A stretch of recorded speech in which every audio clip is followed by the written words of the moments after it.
Yo, what up? What up? We in the building, baby. It is I, Mike P, and this is the One Mike Podcast. You dig? Let's go. Yeah, about that time, man. It's time to break this shit down. Like an ounce of glue. You dig that? Once again, thanks again for the support. Like, share, subscribe. Subscribe right now to the One Mike Podcast on YouTube. Share, comment. We're gonna break this shit down like an ounce of glue, baby. The Cowboys, we 8-5, we dig. We'll get into it. We in this bitch real heavy, you dig? Real heavy.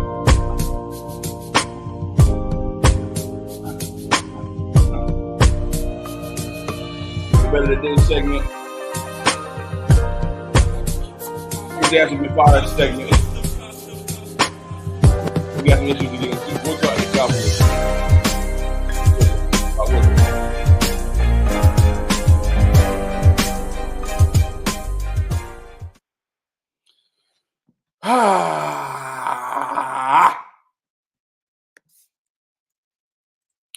So I'm pretty sure y'all seen the game last night. You know, same old for the most part.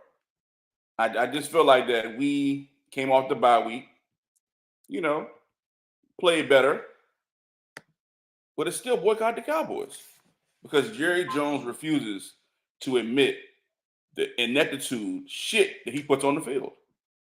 We are subjugated. We have to fight against the bullshit he puts on the field.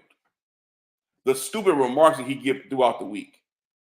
Players have to literally go out of their way to answer questions about stuff that don't even make sense, that ain't got nothing to do with football. He can't even admit that he made mistakes in the offseason.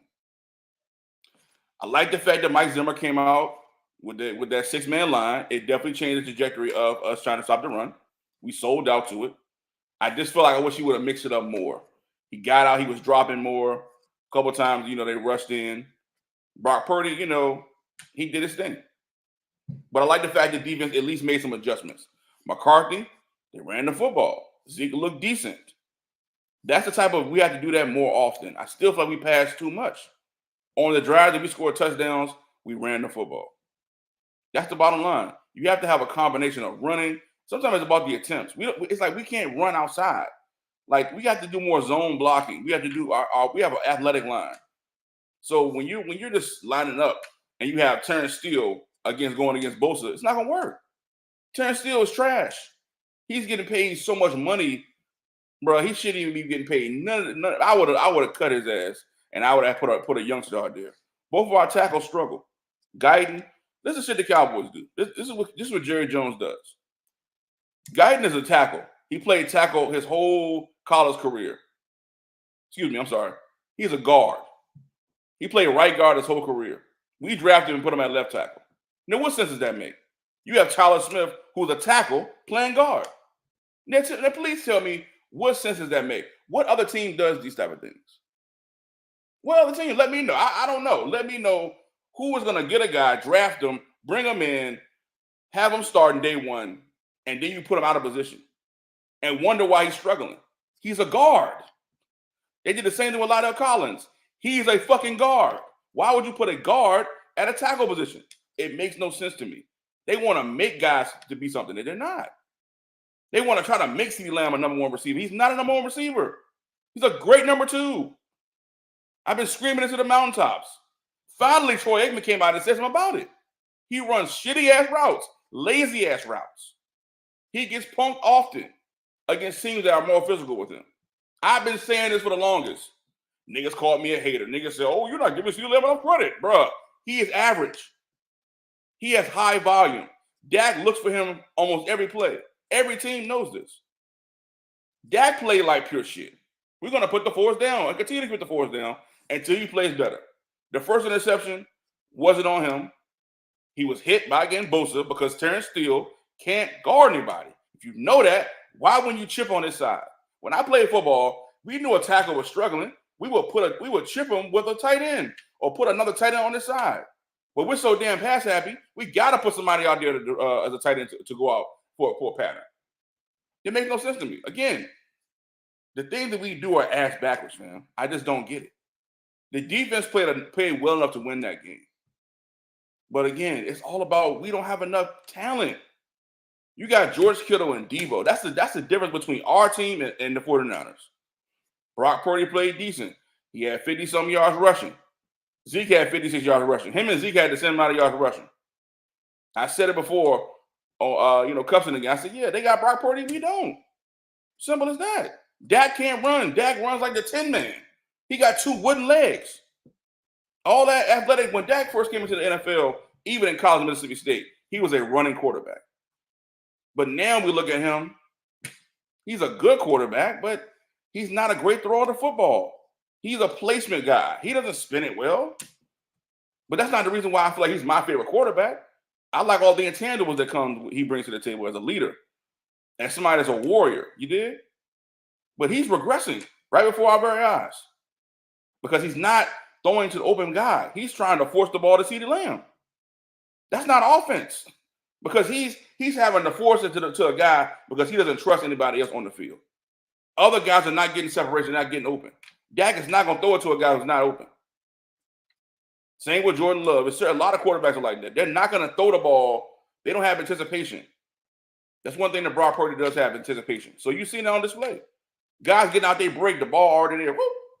That's how quarterbacks should be played. But again, I'm not going to be too hard on my boy Dak. When you having to deal with ineptitude, when you having to deal with not enough resources, that's what happens. The Chiefs went out and got DeAndre Hopkins because you know why? They realized Patrick Mahomes was struggling. What did the Cowboys do? Nothing. There's plenty of goddamn players we could have went out and got. If you could pluck off somebody as a fourth receiver, that teams are tanking. You did. The Ravens got a bunch of them. It's crazy to me. You can go to Cleveland, Elijah Moore, like, bro, it's people that's out there. You could have got a Judy at the, his stock was down. He only had 2 catches under Deshaun Watson in the last 4 or 5 games. But again, we don't want to make a move. We're good with what we got. We see on display we're not good enough, and that comes down to Jerry Jones. He hasn't made a splash in free agency since T.O. They got T.O., and then they let T.O. go right after he won a new contract, after he outplayed his contract. So I've been telling y'all for the longest, Jerry Jones does not want the Cowboys to win. People are starting to really, really figure it out and sit back and say, man, why do they keep doing this for? We have a good season. Oh, it's too good. Oh, we had to back that back. No, we're not. We have a good defense. No, we can't sign another cornerback. We're not going to sign Stephon Gilmore. We're going to put a practice squad guy out there, number 27. Some African dude, Uga Muga Baba. I don't know the dude's name, but come on, man. It's ridiculous. A practice squad guy is your starting left corner. Trayvon Diggs coming off an injury, who's not right. Obviously, I told y'all last week he's not right. He's playing at the best level he can play at this point. So I'm not going to blame these guys, man. They're giving maximum effort. They gave maximum effort last night. They're just not talented enough. That's it. You don't have enough guys. You have not went out and tried to search for the right players to fit the Mike Zimmer scheme. That's the bottom line of it, yo. And I'm tired of them. And until further notice, I've been saying it last week, we boycotting the Cowboys, man. I don't even give a shit. Hope they don't win any more games, personally. If you're gonna lose bad, just go ahead and lose so we can get a high draft pick. You did. We're gonna beat the Eagles next week though, because they probably the sorriest 5-2 team I've ever seen in my life. You heard? Like I told you before, we run our division, run that shit. So we're gonna see. The Redskins, they high on their high horse too. Watch what happens when we play the Cowboys. All that shit they doing, none of that shit gonna work. I'm telling you, cuz. I've already got bets already. We banking on that shit. You did? Speaking of bets, next subject we're going to go to is the bet of the day. 7-2. Cooper Kupp let us down. Had Cooper Kupp for over 5.5 receptions. Cooper Kupp had 5 catches. Vegas with the bullshit. They had Puka Nacua snuck on the field. He was hurt. He'd been hurt all week. Then all of a sudden, he'd get on the field having a dynamic game. They been knew that man he was going to play, man. The same that they did with Christian McCaffrey with Jordan Mason. They knew that man wasn't going to play. But in this case, they knew Puka Nacua was going to play, so that was going to affect Tutu Atwell, and it was going to affect Cooper Kupp. It's ridiculous. They think they slick though. I'm telling you, I'm gonna make sure I do a better job of surveying the land too, because they snuck that one by me. Yeah, they got over on me, but it's all good though. I knew something was up when I looked on the Joe on the sheet. He was on there for 27 yards. I'm like, huh? What is Puka Nacua doing on here? You know. So again, we messed up with the bet of the day. We 7-2 overall, but it's all gravy. You dig? It's all gravy. Let's see here. Tonight's bet of the day. How about I didn't even look at tonight. Oh, you know who I'm going with? I'm going with George Pickens over 59 yards receiving, I believe. Yeah, that's what I'm going with. George Pickens. Because again, Russell Wilson is going to throw the ball to one player. He's going to throw that little moon ball to Pickens. So I mean, the Giants don't have enough good enough cornerbacks to stop it. I don't think so. To me, I think the Giants will win tonight. But hey, I think Pickens is going to have a field day again. Because again, Russell only throws the ball to one guy. So it is what it is. Week 8 vibes, baby. Come on now, week 8 vibes. So a jam-packed week. Again, like I said, the Rams, they pulled it off versus the Vikings. Eagles, they beat the Bengals. They beat the shit out of the Bengals. I can't even front. It wasn't really even that close. I will give Jalen Hurts credit on that Devontae Smith pass. Really nice pass.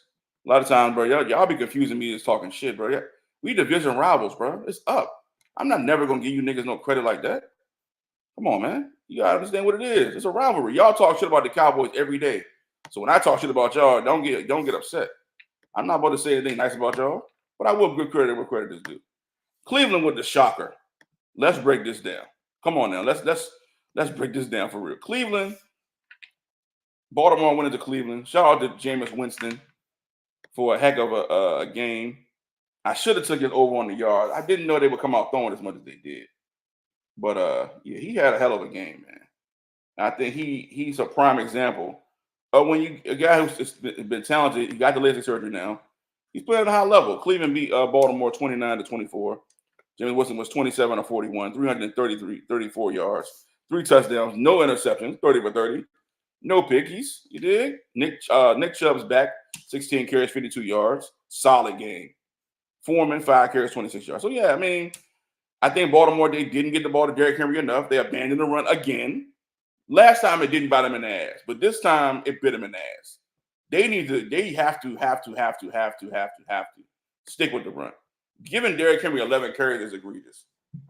Having Lamar Jackson throw the ball 38 times. We know Lamar can throw. We do literally for 7.6 yards a pass. That ain't shit. That ain't going nowhere. So to me, he ran for about eight carries, 46 yards. Zay Flowers, 7 catches, 115 yards. So I mean, again, Mark Andrews scored again, 5 catches for 36 yards in the tub. Nelson is out of Nelson Aguilar sighting. So I mean, hey, it was a great game. Cleveland, they have the Ravens number. They beat the Ravens last year, bro. Like, I mean, again, it's a division game. So, but it's especially when it's at Cleveland, they seem to rise above themselves. The Lions, man, they walked the dogs on the Titans. The Lions are now 6-1, 52-14. Totally just ransacked them. No, that shit was ridiculous. Every time I looked up, it's like they were scoring. I might have tried to get Khalif Raymond on my team too, for real. Because bro is scoring at will. Punt returns. He's scoring in the offense now. The fact that Jameson Williams out, I don't think he will. And actually, Khalif Raymond was doing it before Williams came back on the scene. They were trying to squeeze him in and trying to get him involved in the offense. He may not get back in the offense the way Khalif Raymond is playing. The Cardinals beat the Dolphins 28-27. The Cardinals are 4-4, top of the division. You dig? Top of the division. Look out for those Cardinals, baby.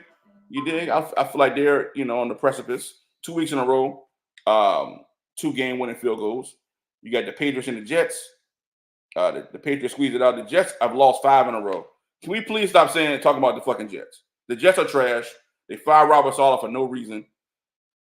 Again, but somehow this is Robert Saleh's fault. This is like a running joke we have in our group chat. Shout out to Cups in the game. Shout out to Red. Shout out to the Cups. Shout out to 2-5, Willie Rowe, Bleed Blue, Lethal. You did. Shout out to Radical Jack. Shout out to the whole Cup of the Gang clique. You dig? My boy AD. You dig? To me, bruh, why would you fire Robert Saleh when you niggas is playing this? You niggas is playing better under Zach Wilson.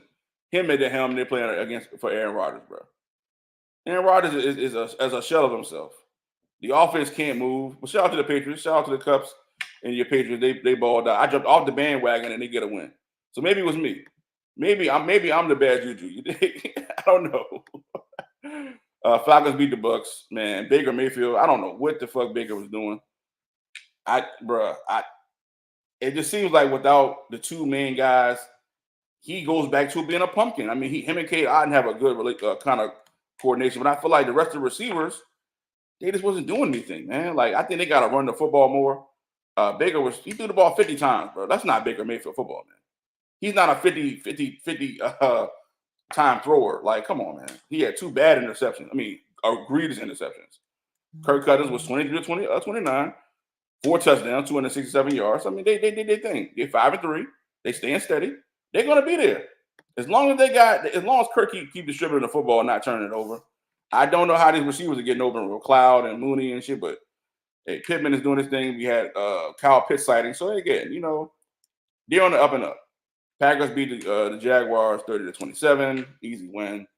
Colts, Texans win that game late. Give me 2 seconds.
Yo, man, I'm back. Sorry, guys. Bills beat the Seahawks. Chiefs beat the Raiders, of course. Commanders with a Hail Mary was crazy. But yeah, I'm gonna have to go ahead and cut off today, guys. No, it's a quickie, man. I told y'all, man, it's a good quickie. I got some business to handle. Clients. People came a little earlier than I expected. You dig that? But it's all gravy. We good. I love y'all, man. Thank y'all for supporting One Mic Podcast. Click the subscribe button, please, on YouTube. Comment, share. It's all love. Appreciate y'all. I'm out. Boycott the Cowboys. Y'all ain't shit. You're Jerry Jones. You